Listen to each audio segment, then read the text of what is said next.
Number 1, किसानों का तिरस्कार। डिटेल में मैं बाद में आऊँगा, लेकिन this is the only state जहाँ बिजली का दर सबसे महंगा और पेट्रोल और डीजल पर वैट सबसे ज़्यादा। अगर मैं बात करूं युवाओं की, तो जितने पेपर लीक्स यहाँ हुए इसने रिकॉर्ड तोड़ा है। और जहां गरीब और पिछड़ों की बात है, उनके साथ अत्याचार हुआ है। इसलिए 5 बातों के लिए जाना जाता है: भ्रष्टाचार, बहनों बेटियों का तिरस्कार, किसानों का तिरस्कार, युवाओं के भविष्यों से खिलवाड़ और गरीब लोगों के साथ अत्याचार।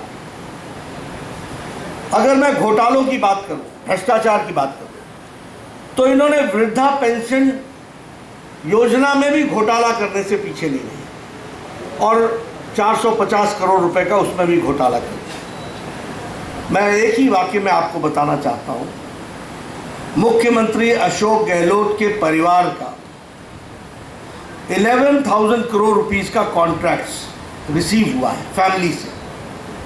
ये बताता है कि कांग्रेस किस तरीके से परिवारवाद, वंशवाद, भ्रष्टाचार इनको बढ़ाती है, और अशोक गहलोत उसका एक सैंपल है।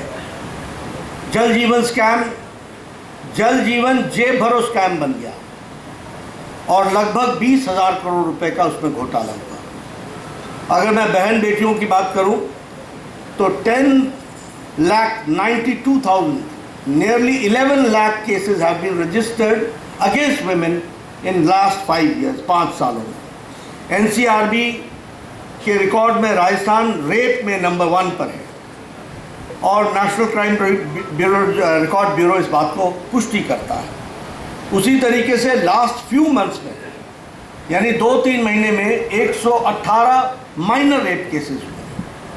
और अगर किसानों की बात करें, तो कर्जमाफी आपको मालूम है, उसमें वादा खिलाफी हुई। लगभग 19,400 किसानों की भूमि को कुर्क किया गया है। फर्टिलाइज़र स्कैम, उसमें अशोक गहलोत जी के ब्रदर ने, भाई ने सब्सिडाइज फर्टिलाइज़र को एक्सपोर्ट किया।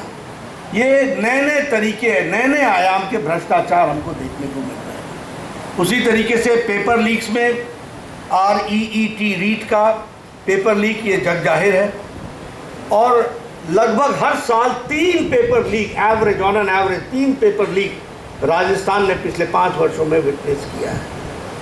गरीबों की बात करें तो दलितों पर, हमारे अनुसूचित जाति भाइयों पर और अनुसूचित जनजाति भाइयों पर 8,000 केसेस रजिस्टर हुए हैं। और उसी तरीके से यहाँ पर असहिष्णुता, स्यूडो सेकुलरिज्म के नाम पर कुछ लोगों के पूज्य स्थान पर बुलडोजर चलाना और कुछ लोगों को सर तन से जुदा होने के लिए नारे और रैली करने के साथ साथ उसको बढ़ावा देना, यह भी हम लोगों ने राजस्थान की धरती पर देखा। जो राजस्थान शांत प्रिय राजस्थान जाना जाता था, जो राजस्थान सद्भाव के लिए जाना जाता था, आज वहाँ ऐसी आवाज़ें उठ रही हैं। मैं यहाँ पर आपको ये भी बताना चाहता हूँ कि भारतीय जनता पार्टी ने कोशिश की, राष्ट्रीय भारत की सरकार के द्वारा, कि राजस्थान को जितना संभव हो सके उतना हम उसको मुख्य धारा में शामिल करें। और इसलिए चाहे वो महिलाओं को सम्मान देने के लिए इज्जत घर का सवाल हो, यानी शौचालय बनाने का सवाल हो, चाहे उज्ज्वला योजना हो, चाहे नारी शक्ति वंदन विधेयक हो, और चाहे उजाला योजना हो, ये सभी महिलाओं को ताकत देने का काम कर रही हैं और भारतीय जनता पार्टी ने इसमें आगे अपने आप को बढ़ाया है। उसी तरीके से अगर किसानों की बात करें, प्रधानमंत्री फसल बीमा योजना, Pradhan Mantri Kisan Samman Nidhi, neem coated urea, soil health card, each drop more crop, ये सारी योजनाओं के तहत किसानों को आगे बढ़ाने का काम किया है। और अगर हम युवाओं की बात करें तो हम ये गौरव के साथ कह सकते हैं कि पिछले 7 महीनों में 6 लाख सरकारी नौकरी भारत सरकार ने उनके हाथ में अपॉइंटमेंट लेटर दी है। ये भी हमको ध्यान में रखना चाहिए। अगर मैं गरीबी की बात करूं तो प्रधानमंत्री गरीब कल्याण Anna Yojana 80 crore people are getting 5 kilo rice और 5 किलो व्हीट और 1 किलो पल्स। और आज भारत की गरीबी, मैं नहीं कह रहा हूँ, इंटरनेशनल मॉनेटरी फंड कहता है, IMF कहता है कि भारत की गरीबी बीपीएल से, बिलो पॉवर्टी लाइन से ऊपर उठने वालों की संख्या 13.5 करोड़ है। और IMF ही कहता है अति गरीबी भारत में now it is less than 1%। तो प्रधानमंत्री गरीब कल्याण अन्न योजना का बहुत बड़ा उसमें योगदान है। और SC/ST अमेंडमेंट एक्ट को ला करके हमारे अनुसूचित जाति और अनुसूचित जनजाति भाइयों को भी मुख्य धारा में लाने का प्रयास किया है। मैं ये भी आपको बताना चाहूँगा कि कांग्रेस पार्टी के टाइम में पिछले 5 सालों में गहलोत सरकार ने जो भारतीय जनता पार्टी के द्वारा किए गए कार्य थे उनको रुकावटें तो पहुंचाने का प्रयास किया ही, लेकिन उन सब के बावजूद आज भारत बढ़ करके आगे आया है और राजस्थान को भी भारत सरकार ने भरपूर मदद देने में कोई कमी नहीं छोड़ी है। यह भी मैं आपके सामने बताना चाहता हूँ। और जब मैं इस पर बताना चाहता हूँ तो आपको बताऊँगा कि सिर्फ राजस्थान में 44,000 crore rupees have been spent on Bharat Mala project and 2,400 kilometre के रोड का कंस्ट्रक्शन हो रहा है।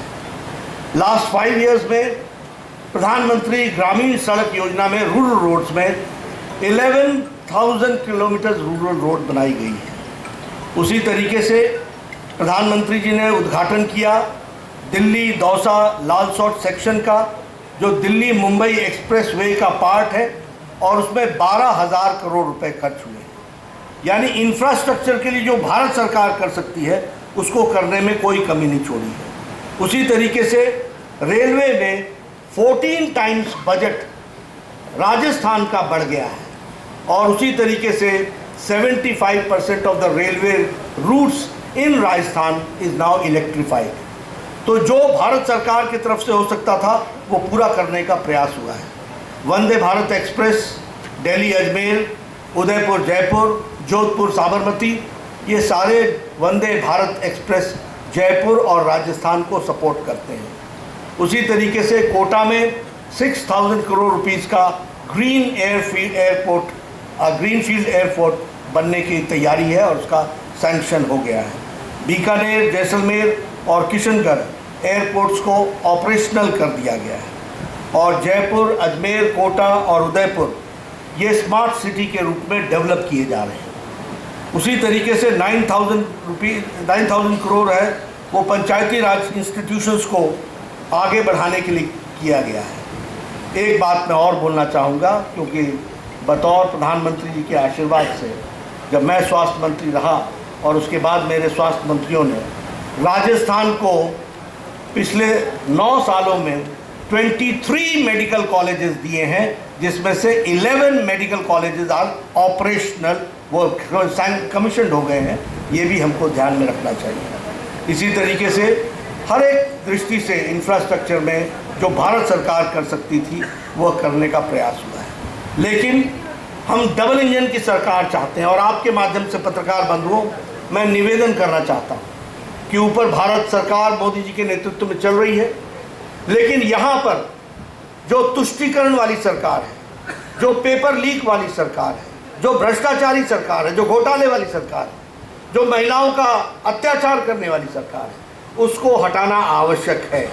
और वो इसलिए ताकि जनता को सीधे लाभ पहुंच सके। और जब मैं जनता को सीधे लाभ पहुंचाने की बात करता हूं तो मैं ये भी बताना चाहूँगा कि प्रधानमंत्री आवास योजना में जहां हम लोगों ने मोर देन 14 लाख आवास के लिए घर सैंक्शन किए, उसमें मैं आपको ये बताना चाहता हूं कि 9,22,000 परिवारों का नाम शामिल गहलोत सरकार ने नहीं किया है जो पात्र है।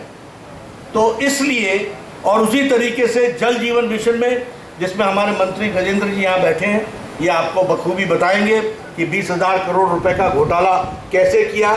ये जल जीवन मिशन राजस्थान में जेब भरो मिशन बन गया, ये भी आपको याद रखना चाहिए। इसलिए इस भ्रष्टाचारी सरकार को हटाकर लोगों के हित के लिए काम करने वाली सरकार, इसको लाना आवश्यक है।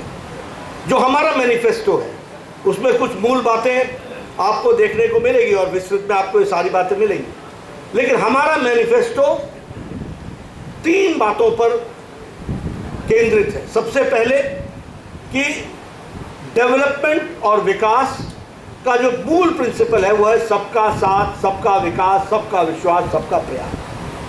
सबको एक दृष्टि से देखना और उनका विकास करना। और दूसरा है गांव, गरीब, वंचित, पीड़ित, शोषित, अनुसूचित जाति, अनुसूचित जनजाति, महिला, युवा, किसान, इनको सशक्तिकरण करना, एम्पावरमेंट करना। ये 2 बातों को ध्यान में रख करके, और तीसरा है इंफ्रास्ट्रक्चर पर जोर देना। ये तीनों बातों को लेकर के हमारा मैनिफेस्टो आया है। मैं मैनिफेस्टो के कुछ बातों की तरफ आपका ध्यान दिलाना चाहता हूँ। सबसे पहले तो गेहूं की खेती, वह गेहूं की उपज को प्रति क्विंटल 2,700 रुपये में खरीदी की जाएगी और ये एमएसपी के ऊपर बोनस दिया जाएगा 2,700 रुपीज़ पर क्विंटल किसानों को। ये हमको ध्यान में रखना चाहिए। उसी तरीके से एक कंपनसेशन पॉलिसी बनेगी जिसमें जिन किसानों का भूमि को कुर्क की गई है उनको हम कैसे कंपनसेट कर सकते हैं और उनको हम कैसे मुख्य धारा में ला सकते हैं, इसका काम होगा। 19,400 किसान हैं जिनकी भूमि कुर्क हुई है।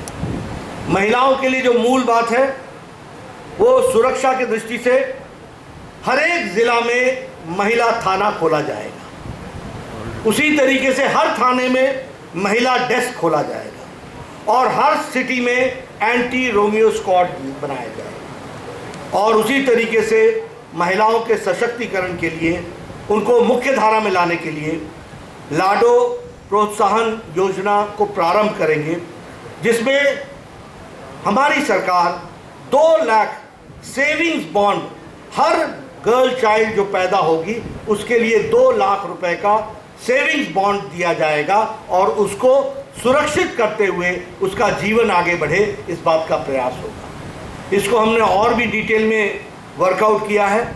जब वो 6ठी क्लास में पहुंचेगी तो उसको साल का 6,000 रुपये डिपॉजिट किया जाएगा। जब वो 9वीं कक्षा में पहुंचेगी तो 8,000 रुपये डिपॉजिट किया जाएगा। जब वो 10वीं कक्षा में पहुंचेगी तो 10,000 रुपये डिपॉजिट होगा। जब वो 11वीं कक्षा में पहुंचेगी तो 12,000 रुपये डिपॉजिट होगा। जब वो 12वीं कक्षा में पहुंचेगी तो 14,000 रुपये डिपॉजिट होगा। और जब वो प्रोफेशनल डिग्री और व्यावसायिक कार्य के दृष्टि से पढ़ाई करेगी तो 50,000 उसको दिया जाएगा और 21 साल की उम्र होने पर 1 लाख रुपए उसके अकाउंट में और डाला जाएगा। इस तरीके से महिलाओं में बच्चियों का सशक्तिकरण करने का और उनको पढ़ाने का कार्यक्रम लिया जाएगा। Free education from KG to PG इसकी व्यवस्था की जाएगी। फ्री स्कूटी स्कीम में जो मेरिटोरियस गर्ल चाइल्ड हैं उनको 12th पास होने के बाद स्कूटी दी जाएगी, इसकी व्यवस्था की जाएगी। ये सारी योजनाएं महिलाओं को सशक्तिकरण करने का और उनको मुख्य धारा में लाने के लिए जो जो अड़चनें आती हैं, जो जो प्रॉब्लम्स आती हैं, उसको डिटेल में समझ करके उसको वर्कआउट करने का प्रयास किया है। उसी तरीके से लखपति दीदी योजना बनी है जिसमें हम लगभग 6 लाख रूरल वुमेन को ट्रेनिंग देंगे और ट्रेनिंग के साथ साथ उनको फाइनेंशियल सपोर्ट देंगे ताकि वह अपने जीवन में अपने पांव पर खड़ी हो सके और उस ट्रेनिंग के साथ वह आगे बढ़ सके। उसी तरीके से उज्ज्वला की जो धारक है, बेनिफिशियरीज हैं, उनको हम 450 रुपीज़ का पर सिलेंडर पर सब्सिडी देंगे। यानी घरों में राहत, महिलाओं के लिए राहत, महिलाओं के विकास के लिए राहत, ये सारी चीज़ों को जोड़ने का प्रयास हुआ है। और मातृवंदन योजना के तहत जहां उनको पर इंस्टीट्यूशनल डिलीवरी पर उनके देख रेख के लिए 5,000 रुपीज़ दिया जाता था, उसको इंक्रीज करके 8,000 रुपीज़ उनको दिया जाएगा, इस बात का प्रयास होगा।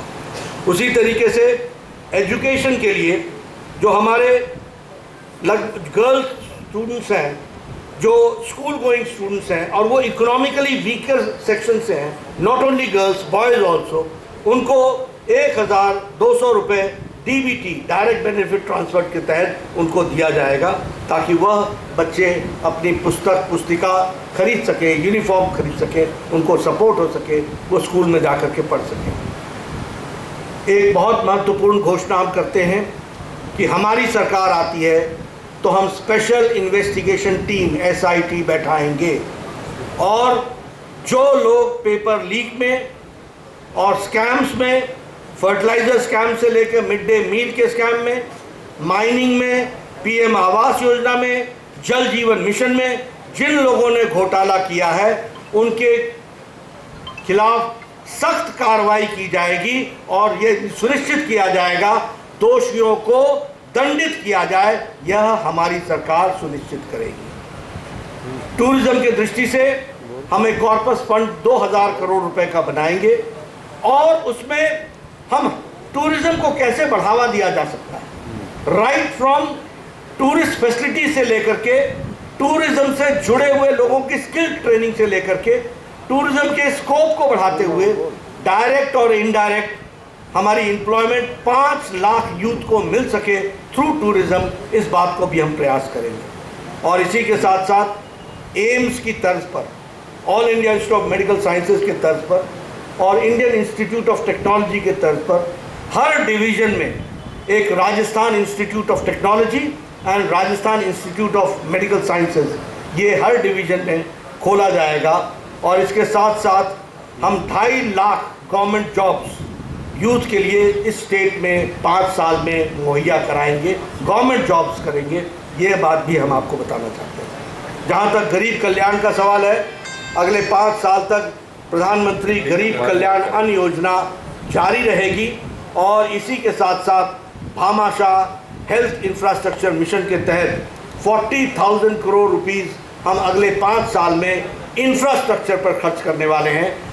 यहाँ के हेल्थ सिस्टम का हार्डवेयर ठीक हो, इसके लिए खर्च करने वाले हैं। और इसके साथ साथ हम डॉक्टर्स और पैरामेडिक्स को 15,000 डॉक्टर्स की अपॉइंटमेंट और 20,000 पैरामेडिक्स की अपॉइंटमेंट, इसकी भी हम व्यवस्था करेंगे। इसके साथ साथ जैसा टूरिज़्म का स्कोप है, इसके लिए कल्चर एंड टूरिज़्म को हम बढ़ावा देने के लिए हम रीजनल हेरिटेज सेंटर्स, इसको हम डेवलप करेंगे, और इसमें 800 crore rupees will be spent. और इसमें हम local culture, local folk dance, folk song, local literature, local cuisine, local dresses, यहाँ से लेकर के उनके कल्चर में जो जो महत्वपूर्ण चीज़ें हैं उसको दुनिया के सामने लाने का प्रयास होगा।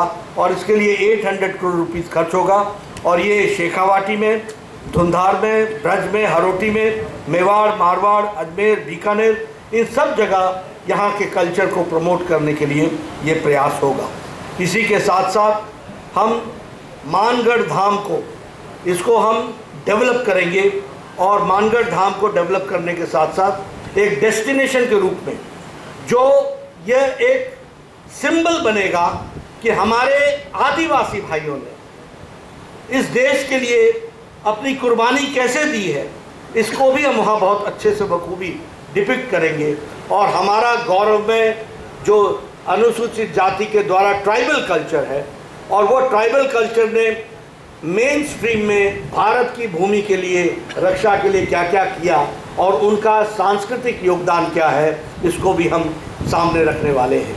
इस तरीके से जैसा मैंने कहा कि लॉ एंड ऑर्डर की तरफ विशेष ध्यान, इंफ्रास्ट्रक्चर पर विशेष ध्यान, भारत सरकार की स्कीम्स पूरी की पूरी यहाँ पर लेटर और स्पिरिट में लागू हो, महिलाओं के सशक्तिकरण के लिए इंडिविजुअल महिलाओं को कैसे ग्रो किया जा सकता है, उनको कैसे सशक्तिकरण किया जा सकता है, उसकी चिंता, किसान को मेन स्ट्रीम में कैसे लाया जा सकता है, उसकी चिंता, और इसके साथ साथ युवाओं को रोज़गार के साथ कैसे जोड़ा जा सकता है, इस बात को हम लोगों ने प्रतिलक्षित करने का प्रयास किया है। मुझे आप लोगों के माध्यम से राजस्थान की जनता से एक निवेदन करना है, और वो निवेदन ये है कि 5 साल का बहुमूल्य समय बहुत गुजर गया, बहुत पानी बह गया, विकास के बहुत से आयामों से राजस्थान की जनता वंचित रह गई और मानवता कराहता रहा है, मानवता मुसीबत में रही है। ऐसे समय में आज भारतीय जनता पार्टी, मजबूत सरकार और इस तरीके से देश को आगे बढ़ाने में जो राजस्थान का योगदान होना चाहिए, उस योगदान को लाने का एक संकल्प है और इस संकल्प के लिए आप भारतीय जनता पार्टी कमल के निशान को आशीर्वाद आपके माध्यम से मिले, यही मेरा निवेदन है, यही मैं कहना चाहता हूँ। धन्यवाद।